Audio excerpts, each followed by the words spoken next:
90 എന്ന CPM സംസ്ഥാന സെക്രട്ടേറിയറ്റിൻ്റെ വിലയിരുത്തലുണ്ടെങ്കിൽ അത് അമിതമായൊരു ആത്മവിശ്വാസമാണ്. 100 എന്നുള്ളത് UDFിൻ്റെ അമിതാത്മവിശ്വാസമാണ് എന്നുള്ളതാണ് എൻ്റെ ഈ വിഷയത്തിലെ ടേക്ക്. എന്നാൽ LDFിന് ഈ തെരഞ്ഞെടുപ്പിൽ ഒരു എഡ്ജ് ഇപ്പോഴും ബാക്കി നിൽക്കുന്നു എന്നുള്ളതാണ് ഞാൻ പറയാൻ പോകുന്നത്. UDF കരുതുന്നത് പോലെ ഒരു വലിയ 3 കാര്യങ്ങൾ. UDF പറയുന്നത് പോലെ ഒരു വലിയ തരംഗം കേരളം ഒന്നാകെ ഇല്ല, അത് പറയാം. രണ്ടാമത്തത്, UDF ശ്രമിച്ചത് ഈ തെരഞ്ഞെടുപ്പിൽ കൃത്യമായി പറഞ്ഞാൽ ഒരു പ്രചരണ വേലയ്ക്കൊപ്പം തന്നെ മതസമുദായ ഏകീകരണത്തിന് വേണ്ടി തന്നെയാണ് ശ്രമിച്ചത്. ഈ തെരഞ്ഞെടുപ്പിൽ UDFിൻ്റെ ആത്മവിശ്വാസം എന്ന് പറയുന്നത് ഭരണവിരുദ്ധ വികാരം എന്ന് പറഞ്ഞാലും ഈ ന്യൂനപക്ഷ വോട്ടുകളുടെ ഏകീകരണത്തിലാണ് അവരുടെ കോൺഫിഡൻസ് മുഴുവൻ ഇരിക്കുന്നത്. അതാണ് രണ്ടാമത്തെ കാര്യം. അത് സഭാ സമുദായ വോട്ട് മാനേജ് ചെയ്യുകയായിരുന്നു ഈ തെരഞ്ഞെടുപ്പിലെ ഏറ്റവും വലിയ പൊളിറ്റിക്കൽ സോഷ്യൽ എഞ്ചിനീയറിംഗ്.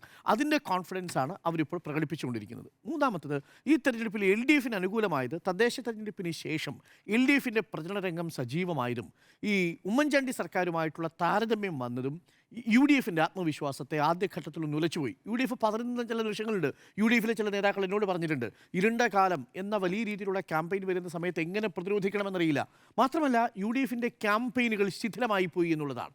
ഫോക്കസ്ഡ് ആയിട്ടുള്ളൊരു ക്യാമ്പയിൻ UDFിന് പിന്നീട് നടത്താൻ പറ്റിയില്ല. പല വിഷയങ്ങളിലേക്ക് ചിതറിപ്പോകുന്നത് കണ്ടു. ഈ 3 കാര്യങ്ങൾ യഥാർത്ഥത്തിൽ LDFിന് ഒരു എഡ്ജ് കൊടുക്കുന്നു എന്നുള്ളതാണ് ഞാൻ ഇന്നും പറയാൻ ശ്രമിക്കുന്നത്. അതിൻ്റെ അർത്ഥം LDF 90-ലധികം സീറ്റുകൾ നേടി ഒരു വലിയ സ്വീപ്പിംഗ് വിക്ടറിയോട് വരുമെന്നുള്ളതിന് നമ്മുടെ മുന്നിൽ തെളിവുകളൊന്നുമില്ല.